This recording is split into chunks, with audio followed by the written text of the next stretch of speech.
Hi there, and welcome to Be a Global Citizen, the podcast that explores the concept of global citizenship through the lens of value creating education. My name is Scott Bauer, and I'm a Soka researcher and educator. I hope you find the discussions, stories, and insights on this podcast to be valuable and inspiring as we strive to become global citizens who are committed to living a contributive life. Enjoy the conversation.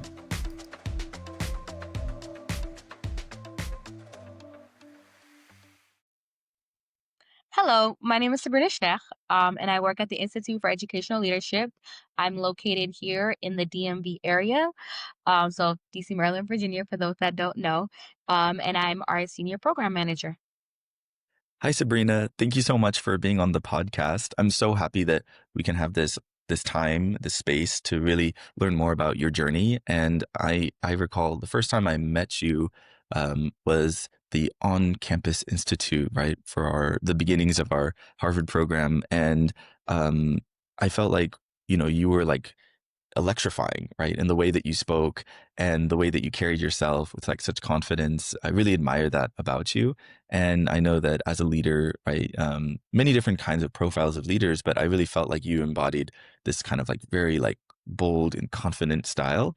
But I know that there's probably so much more in terms of like what you think a leader is, and then the work that you do in supporting and kind of extending more, I would imagine programs and like connecting with other, individuals.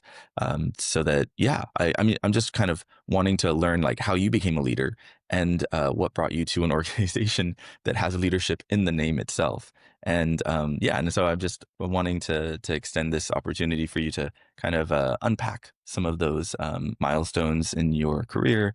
And yeah, and I'm just really excited to see how that intersects with the concept of global citizenship. So I'll pass it over to you. Thank you so much for those kind words, Scott.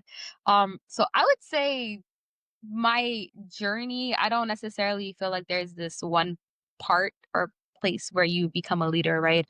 It's more of like a journey within itself. And I think that my journey really has started both through my parents and the migration of coming into the US in itself. So I'm actually originally from Somalia, but was born in Kenya. My parents fled the war, which is where they had me and my sister. And then from there, we're able to resettle as refugees into the United States, and we were located in Maryland. And when you think about that, there's so many challenges that comes with navigating a new country, both for my parents, but also for both me and my sister, and really us treading that path, both for my parents and for ourselves. And then we had 5 younger siblings after that. So there's 7 of us, right? And so that meant navigating like, what does it mean to learn English, right? Translating for your parents, understanding both alongside your parents, like what is our education system? What does healthcare look like, right? What do we have access to? All of the things, we were doing it in partnership with my parents, which made us have to grow up in many ways very quickly. And oftentimes you don't see these things as leadership, right? You don't think of it of like it's the normal, it's the things you grow up with, the things you had to do to survive. But in reality, when you look back, you recognize that all of those things were leadership, right? You having to navigate and translate for your parents at doctor's appointments, at school meetings in itself was leadership that you had to learn. Preferably, not, like, in many ways, it was not to say forced, but it was no choice. Like you had to do it in order to survive. And so I think that's where the beginning of my leadership journey in itself started without me even like realizing that. Um, and then I think just like really going through middle and high school, growing up in a low socioeconomic environment and things like that, but not recognizing any of these things, right? Like we knew we didn't have much. And also that came with like when you see the challenges within your own schools, the things you don't have, the things that you're lacking or you're missing of. And I think the reason why I could have easily had this comparison is because so predominantly most of my education has been in public school, but for a very brief time I did go to an Islamic private school, right? For about 4 years, 2 years middle school, 2 years high school. Because of that experience in itself, I was able to recognize the difference in a quality of an education. Most of what I learned in private school is actually what treaded my way in 11th and 12th grade that allowed me to graduate with very high scores. It wasn't what I necessarily learned, sadly, in my public high school. Is all of a lot of what I've learned at my private school that allowed me to like like to really elevate myself, right? And within that, even it like we knew how folks talked about it, like what district we're from, right? Compared to other districts. What did we have access to compared to other districts? And for me, it just bothered me of like, why is that the case? Right? Like I came into the US and was told this American dream of like you can, if you do X, Y, and Z, you're gonna be successful and survive. And I'm like, but how does those things happen when you're not even provided the same level of education as someone else from across the road, right? Which I think really got me so passionate about education in particular. And also got me passionate about politics. And really at that, like, high school, I was like, I'm running for office. I'm gonna make a change. Like that was the goal. Though that definitely has changed.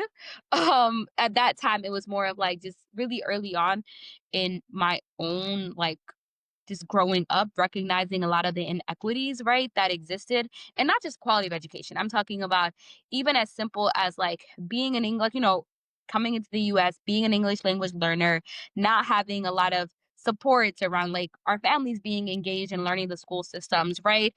Just different out of school time program that specifically supported us and created a community for us around our identities and who we are, right? Like so many of that we didn't have, but would have made a huge difference in our upbringing and even in our trajectory academically, right?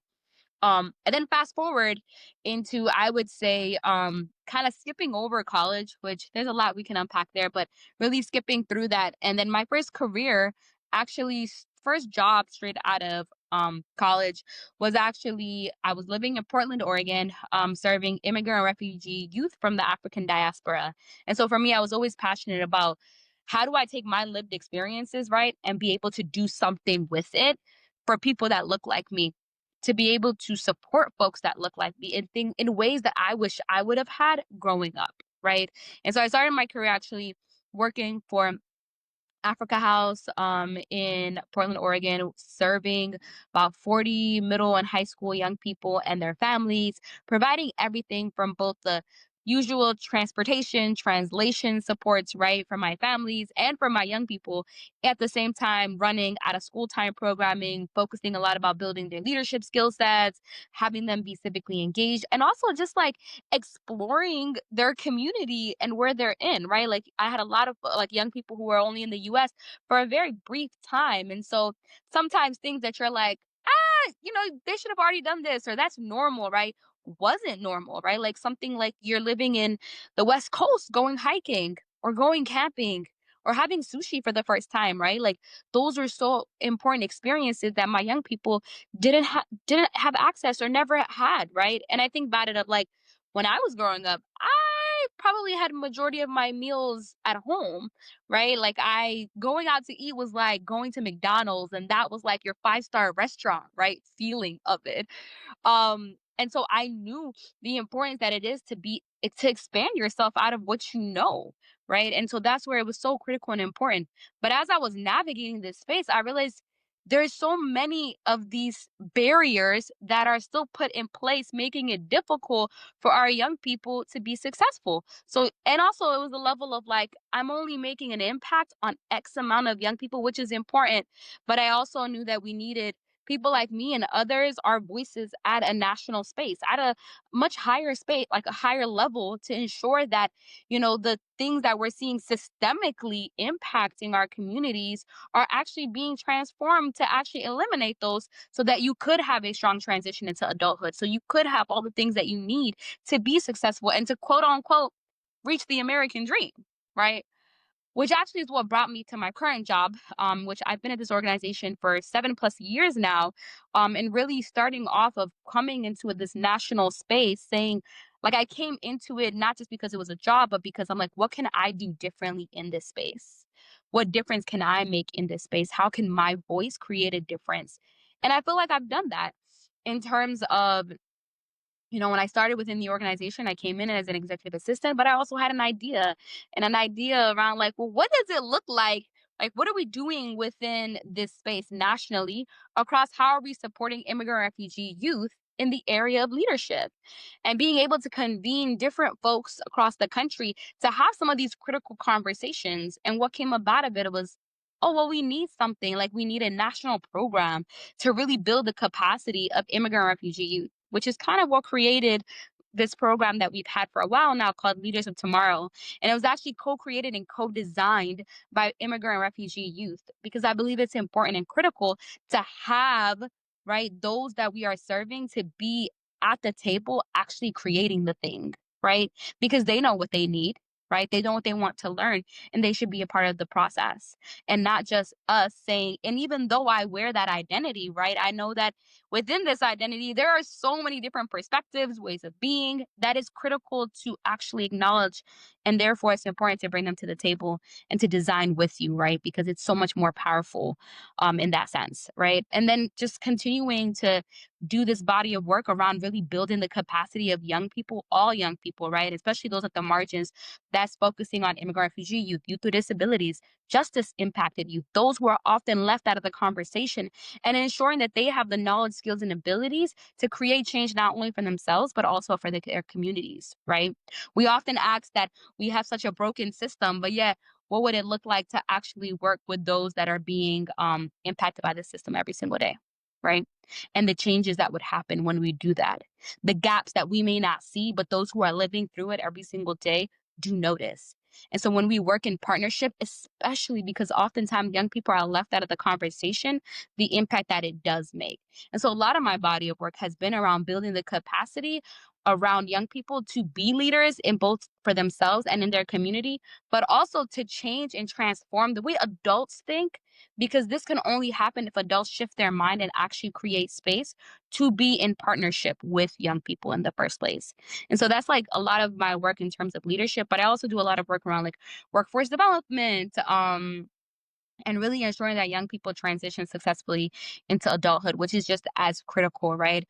And I think that's honestly one of the biggest reasons why I joined like why I went into the field of education, is because of, right, like when you actually have a strong education and you have the knowledge, skills, and abilities to actually know all the things you need to do. And maybe that's not what I'm saying, but like, like when you actually have a high quality education and you have the knowledge and skills, you're able to excel in ways that you may have never known. And oftentimes, right, like young people are not getting those opportunities, are not getting that high quality learning, right, or not meeting all of the other needs that they need to be successful. And then we wonder why then they're an adult and we're like, well, why don't you know this? Or what's going on here? But it's like, did we do a good enough job to ensure that you actually are prepared for adulthood?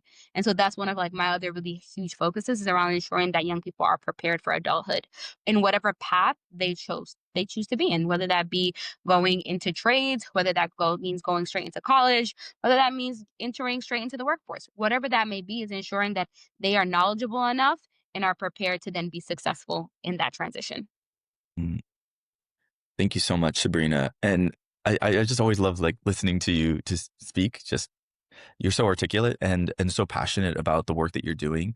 I really appreciate how it's so intertwined with your own lived experiences, and that you are in a sense, giving back, but then also empowering and really showing with, all these young people right now that you're firmly with them, right? And that you're there for them. And I think especially for immigrant refugees coming to a new environment, a new culture, and one that, albeit is probably not the most supportive and lacking in many of those structures because of those barriers, as you said, they need some kind of like North Star, right? They need kind of like someone to kind of, support them at critical moments, right? Critical juncture points, because, ultimately all the work they're doing, but at the same time, right, where they're kind of like channeling those efforts and those attentions, sometimes, it could be towards, like going straight into a barrier, or it can go and, around it, or it can go through it in a way.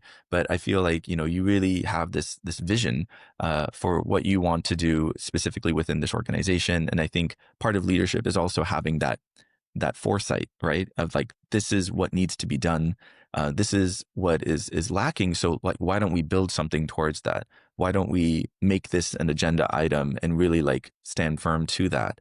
And I feel like that's something that, you know, you've been building throughout all those experiences over the many years of the work that you're doing, and specifically with this emphasis on youth refugees.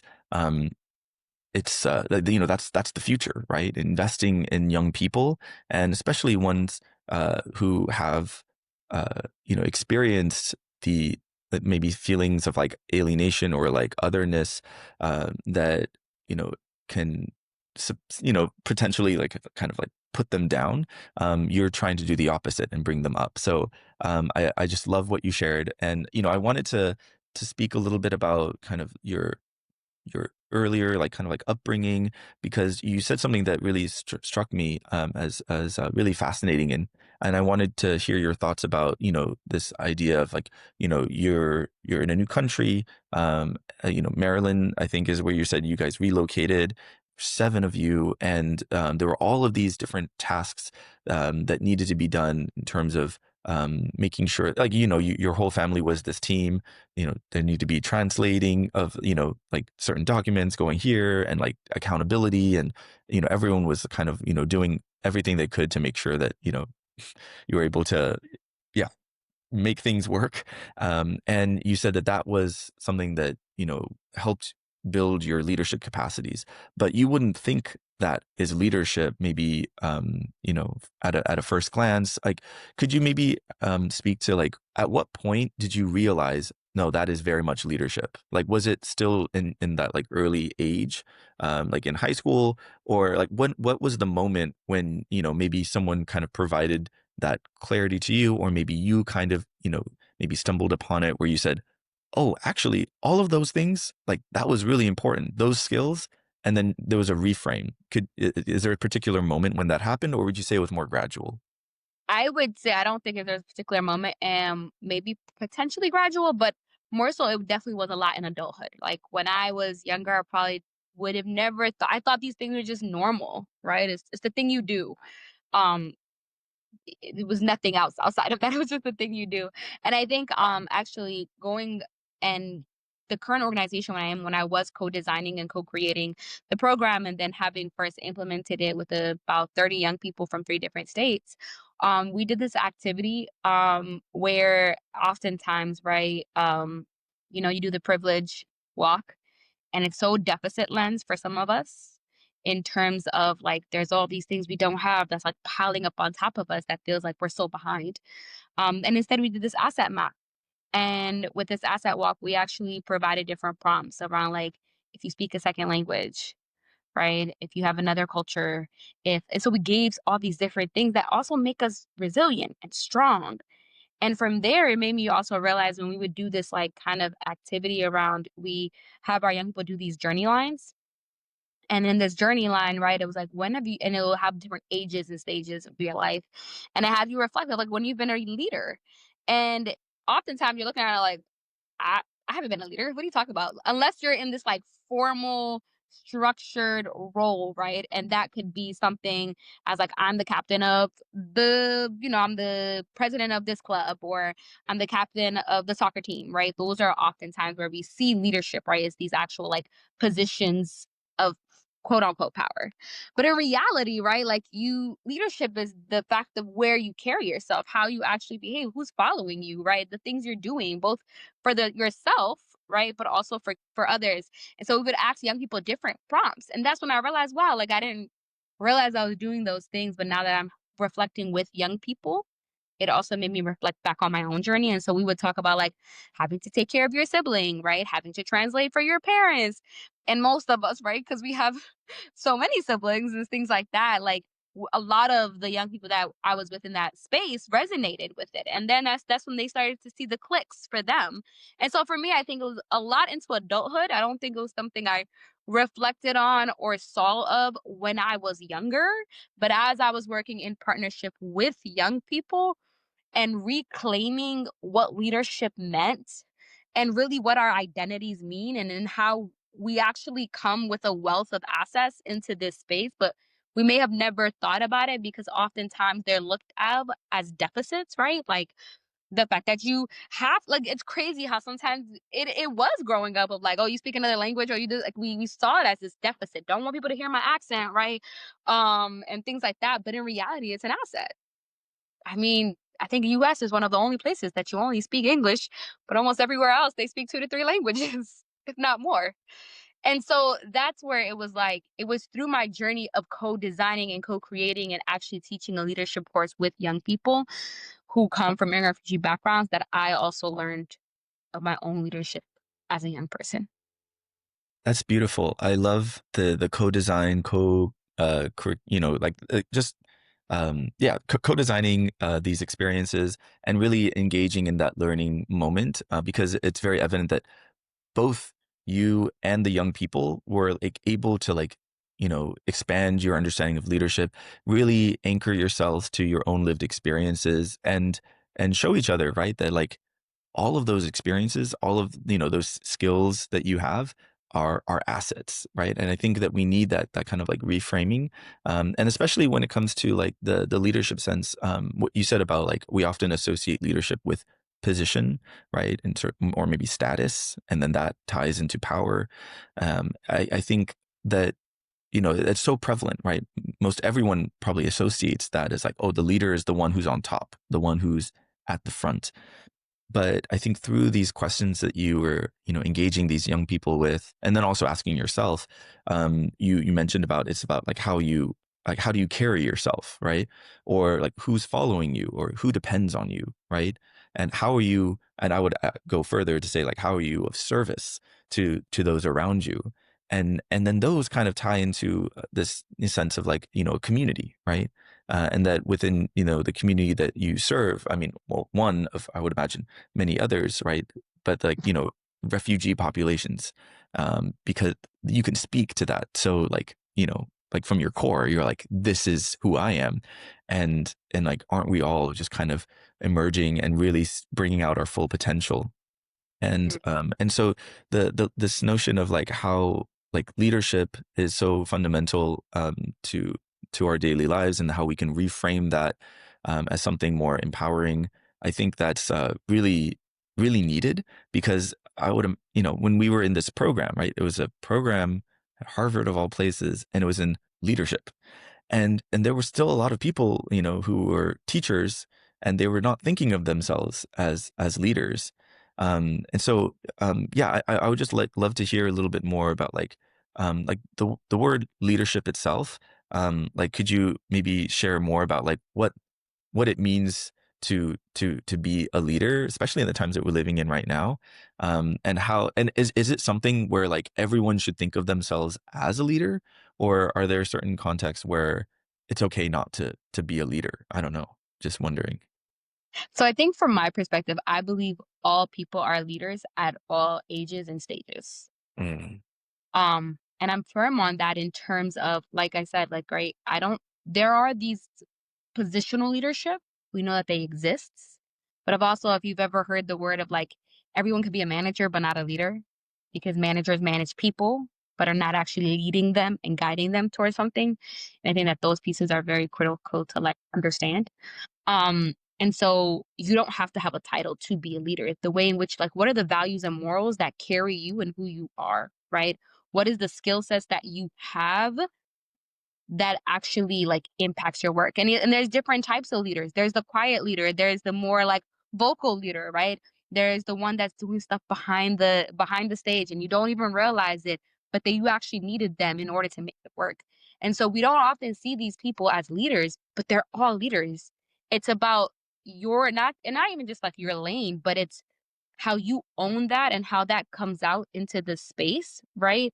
And how you show up. At the end of the day, all of us have our own ideas, thoughts, um, and just all of those things. And therefore, it's like when you see yourself as a leader, you also carry yourself a certain way. And knowing also when to speak up and when to take a step back, when to follow, right? But also when to be the guide. Like you don't always have to lead in every single space you're in, knowing when is it your space, when can you do that, and when is it someone else that following their guidance, their vision into something too. But at the end of the day, we're still all leaders because we also still have to guide ourselves. I feel like the first part of leadership is the way you lead yourself first, right? Because oftentimes leadership is like how we guide others, but you can't guide anyone else if you can't guide yourself. And so you have Amen.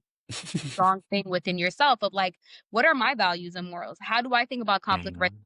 Do I have a strong understanding of myself? Do I know my strengths? Do I know my areas of, improvement that I may need? Like you have to have that strong sense of self in order to also guide yourself and then to guide others. Because then you're able to see your blind spots. You're able to say, hey, I know I'm a really strong writer, so I'm gonna take lead on the writing piece of it, right? Someone else may say, I'm really strong at the creative piece. Can I take lead on the design?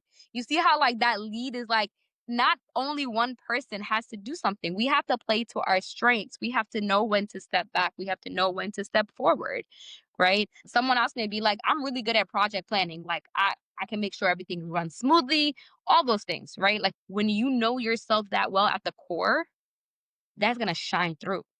Mm. But when you Well, don't, it's easy to like, I feel like oftentimes just follow the crowd, even when you may have something great to say. yeah. Well, I mean, I agree 100% with everything you just said. Especially, I love the whole like behind the scenes, like the person way in the back, and that still being like very much leadership because there's a larger whole to all of this in terms of like what makes a movement successful, what makes an initiative go well, and then having that vision as a leader, I think is so important. And I just, yeah, and I just really appreciate you sharing all that. I did have another thought, and it's kind of escaping me at the moment. Dang it, because you were sharing so many great little there's like this wisdom piece, I think, of like knowing the kind of leadership that you want to like deploy at that moment. And I think that we need, oh, okay, it came back to me. So the introspection piece that you were talking about was really fascinating for me. But my question is like, so like, what is it, at least from your like, from you, um, like, what do you do as a leader so that you can have that level of introspection to know thyself, right? To be able to like understand and like kind of figure out not only what your strengths are, but also just know like where are you at in this moment on like an emotional, spiritual level, all of that stuff. So like, yeah, because then it emanates from where you are, and then it gives people, ideas of like how they can undergo their own process of like really anchoring themselves and understanding themselves. So could you maybe speak to that? Because I think that's really important for us all to be doing. Yeah, no, 100%. So I think for me, I'm constantly going through this like self-reflective stage of myself of like, I constantly quarterly, sometimes more often than that, do a self-assessment around like where am I doing well? Where do I need to grow in? But also not just from my own perspective of having conversations with others to put a mirror to my face too of like if I've been working with you very deeply or you know me very deeply, can you give me your thoughts and feedback? Because the only way that I'm gonna grow is also hearing from others. Because if I'm just going from my own lens, I may not Mm, always see blind spots, right? And so it's very critical that we also have those conversations with others to give us that critical feedback around like, hey, like, you know, in this area I've noticed like you can do a lot better, like this conflict came up, right? And you didn't handle it this type of way. Or maybe you still need to work on these skill sets, right? There's the like soft skills, hard skills type of thing that we talk about, right? And so knowing even within that of like being very frank and honest, like, hey, I'm not really good at sometimes conflict resolution. I tend to, revert back because I'd rather keep the peace, right? Or maybe you're like, I'm more passive. Like, I'll kind of do the whole passive aggression, things like that. Like, by knowing yourself, right? And having those honest conversations with yourself periodically, and then having others also give you strong, like, constructive feedback so that you can also continue to improve both within yourself and as how you show up for others too, I think is very critical. And oftentimes, like most of us, either we're asking folks feedback who may not give us honest feedback, right? For whatever reason. And maybe those aren't the folks you should be asking, or maybe it's something you need to change within yourself to give people an open space to give you that feedback without feeling like it may be used a certain way, right? And so there's a lot of those, but I think knowing your circle of people that you can really go to be able to have those honest conversations with, and having periodically honest conversations with yourself too, I think is important. Because I don't think we tend to be in this like constant self-reflective, like it's a reflective practice in itself that you have to learn, and Right. doing it ongoingly and being okay with what people may say. Change is difficult though. I mean, It everything you're is. saying is like it's great, and you're like, yes, periodic, reflection points, and like have a trusted inner circle, and like really get that honest feedback. And I think that's the, you know, we aim towards that. But I find the reality for a lot of people, they think of themselves as a certain kind of leader, the certain image, right? And then anything that kind of breaks from that or shifts, deviates, um, can feel threatening. I'm just speaking generally, but I know it's Yeah. happened with me as well. How do you like avoid that? Is that something more with like the ego kind of thing? It is the ego thing. I think it's definitely an ego thing, right? And it's also sometimes it's easy to revert to what you know. Say Fair. you're like, I want to be this different leader. I want to be collaborative. I want to be X, Y, and Z. But the only way you really know you're doing it means that you're doing it during those hard times, because it's easy to do those things when it's easy, when the stakes are low, right? But it's so much more harder when maybe you have X, Y, and Z waiting for certain deadlines for you, right? And you're feeling the pressure from a board, or you're feeling this, or you're feeling that, right? Then you end up reverting back to what you've always known, which is maybe you end up micromanaging people, maybe you, and however it may be, right? Because that's where at those critical moments, that's why I feel like things like coaching, having accountability buddies, things like that are so essential and important, because then we're able to set clear. The thing is, like, you're not going to be able to change everything about yourself at one given moment. It's a gradual change. It is something you are constantly working on. So I think giving yourself that level of grace, like, I can't change all the things, but what can I focus on today? Right. And so whether that's having 3 goals you want to have for this year, you're like, hey, this year I really want to focus on these 3 things. And then how can I get maybe an accountability partner to help me and coach me along the way? And I could do the same for somebody else. Right. And so it is very like, it is ego thing, but it's a conscious thing that you have to do. There's a level of grace that happens within it, but also recognizing I'm not going to change in one day, right? But the first part is, can I actually name the change that needs to happen? And when I go from can I name the change is, what are small steps can I do to actually like make the change? Can I see when, oh, I'm reverting back to my old ways? Let me take a pause, right? Let me also apologize when I made the mistake instead of doing what I've always done. And so it's like really very, and it's an intentional practice you have to do. And you have to set yourself with some small realistic goals, because you're not going to change it all, or else you're going to revert back to what you know. So you got to take it chunk by chunk, right? Because you didn't learn those habits overnight either. That means it's going to take time to reverse it as well. I appreciate what you were saying about it takes time. Break it into small manageable chunks. Because when you were saying about like, yeah, you got to change, you got to encounter like, I mean, you have to take in this like feedback, and you have to really like analyze like kind of what you're doing. And, I was like, oh, the anxiety of like, oh, I need to change and be something else. But then it sounds more of like it's like a mindset, or it's like a lifestyle, right? It's really like a deeper kind of like reframing of just how you operate, and how you're it's more like fluid. It sounds like, in terms of like having the structures. Yes, you want, if you can, have that coach or that trusted friend, have that, kind of like quarterly, reminder on your phone to like, do that reflection and do all of the things.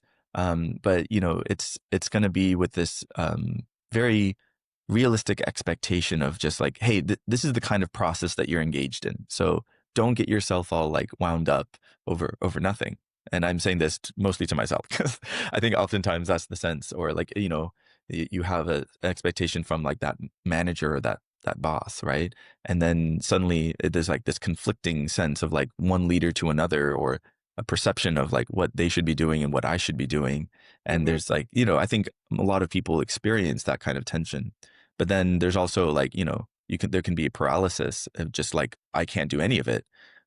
Or there can be what you said in terms of like, no, I'm going to take the long road, or like take the long-term vision, but I'm going to do the steps. I'm going to take the steps on my time, because everyone learns different as well.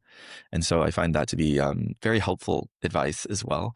And yeah, thank you for that, Sabrina. And so, the next question I wanted to ask you now kind of relates to this concept of global citizenship.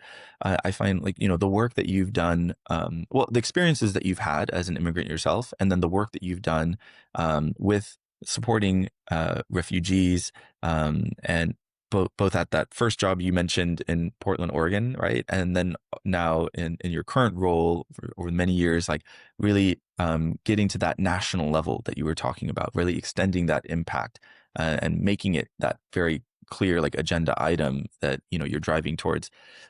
You work with people from all different parts of the world, right? And so, you say the African diaspora, but right, I mean, there's such incredible diversity within all of the different countries, and even within each country, incredible diversity as well that you've been exposed to and that you can attest to yourself. Um, I'm just curious, like, what are your thoughts in terms of like understanding that international kind of like lens, but then also looking at it from like, okay, I'm trying to build leadership capabilities within them so that they can be successful here in the US. Can you maybe like unpack a little bit of that and like speak to, how does like global citizenship kind of enter into the conversation with the work that you're doing in leadership? I think one thing that it's making me think of oftentimes, so I do believe that all of us should be global citizens. I think we live in a very interconnected world that it's actually unjust not to know what's going on in other places in many ways. And I say that because oftentimes people say that America is a melting pot. I don't believe we're a melting pot, because melting means that we're taking everybody and creating them to be one, right? As we melt into one. But in reality, we're a spectrum of different colors and of different people, right? And we're coming into this space with all of the things that make us who we are. And so I always think of, like, for example, right? I hold multiple identities on, like, with me, right? I hold both the history that I have been brought into in the US, the history that I've lived within the US, and at the same time I still hold the history of my country, right? Um, and I'm still very much connected to, like, what goes on abroad and what goes on not just back home, but in other countries as well. And I think with things like technology and just in this, like, changing world that we're in, like I said, we're so much more connected than we are before. Now people are living in the US and literally working in China, right? Or in somewhere else. Or people are, like, back home in Mali and they're working in the US, right? And so the game has changed with what does it look like to be interconnected in the first place. And that's just on the connection level, right? I mean, even when we think about technology, right? Like, you can go on TikTok and Instagram and everything and be hearing about things that's happening all across the world that may have not always been the case before, right? And so now we're even more interconnected because we're hearing about things happening, right? We're hearing languages, we're seeing people's cultures and dances just through the click of our fingers, right? And then that's just one piece of it. Then you think about this, like, interconnectedness of, like, politically what is happening in the world, right? What causes forced migration in the first place? Why do we see certain genocides being funneled with money, right? Where is that coming from? Who is the impact of it? Why do we see certain groups of people migrating here more than others, right? And we often ask ourselves those questions around, like, like, people just want to come and take from the US, but, like, if you don't know what's happening in other countries, you would not know why people are coming here in the first place, or often why some of those situations are directly caused by the US, right? Or other Western countries. So I think that this thing around global citizen, it's important for all of us to embrace it, because the reality is that not only are we interconnected because of the fact that we know we have now more access into what's happening in the world, we're working in other places, but also, like, direct results of what's happening in other countries impact us too, or we are the culprit of it as well. And I think we have to hold that true as well. I know it's like a complex all over the way of saying, but It's very critical and important. And then what does that mean for our work and how we show up, right? And I think that if we're talking just from the US context, right, we are a spectrum of different colors and groups of peoples and identities. Therefore, if we do not know someone else's identity, right, or where they're coming from, think about the negative impacts that that can cause, right? If someone expects all Muslims to be one certain way and all of a sudden they're not, and they wonder, you're not supposed to do that. That's not what your religion tells you. But then from what perspective are you looking at that from, right? Or you wonder or so surprised where I may speak great English, but maybe you don't know that maybe my home country actually speaks that back home too. And so that's the reality of why, like, and then also, and it impacts how we treat people, and it can create multiple harms and like impacts on them if you don't know. I mean, I'm just thinking about where we are today in the times, just keeping it 100. Like, there is a lot of things happening in the US context. And I mean, one quick thing to say is like immigration, and where we have large deportation of happening of undocumented immigrants. And it's not only undocumented folks, it's folks who are literally being detained who are citizens. But put that part aside, and I'm going to go on the education context. Think about a young person sitting in a classroom who literally has to focus and learn. And how do you expect? And if you yourself are not acknowledging that, right? Think about the negative impact that that has on that young person learning in your classroom. And you're wondering why they're not engaged, why they're not raising their hand, why they're not doing their homework. And this is just one like example because of what's happening today. Or think about the everything that's been happening with Israel and Palestine, and you wonder why a Palestinian kid is sitting in class and is also disengaged. Because what's happening abroad is impacting them today, right? Think about a person in Sudan or in other places. I can bring, like, there's so many things that are happening abroad are impacting our youth and families in the States. And if we do not acknowledge that, and if we do not understand it, know about it, then the harmful impacts it has on those young people and their families, or even someone you work with. You may wonder, why is, your coworker no longer showing up? What happened to them? Right? Or why are they always sad? Or whatever it may be, right? Or all of a sudden, I mean, I've heard stories where people are like, "Yeah, I came to work and some of my coworkers were gone," because you never know that they were probably undocumented, right? For valid reasons. But it the point to get to is that we are such different people coming into this space, and the things that happen abroad are impacting the things that are happening here. And I just think it's a disservice for us not to acknowledge it. And not only that, but we also know, right, just in terms of education, when we don't teach other people's histories, the impact that that has on them too, by design, right? And so when you're literally having all different groups of kids from different backgrounds, and you don't teach them about those different backgrounds, those different religions, cultures, all of those things, the negative impacts that that has on those young people growing up, right? That's why I just think it's essential and important for us to be global citizens, which we know at this very time, it's a piece that we're trying to erase in many ways. But the reality is you can't erase what's already here. So it's Wow. important we embrace it. Yeah. Thank you so much, Sabrina, for sharing all of that. And, what you're talking about and the interconnected piece, the holding multiple identities and like histories, acknowledging that. Oh, are you still there? Yes, Oh, okay. I'm Okay, sorry. great. No worries. It what it got me thinking about was the Nigerian writer Chimamanda Adichie, Yeah, yeah, yeah, right? yeah. And like the danger of like the single story. And so, not shying away from but like really leaning into, right, the curiosity piece of like, you know, what what is your story? Where do you come from?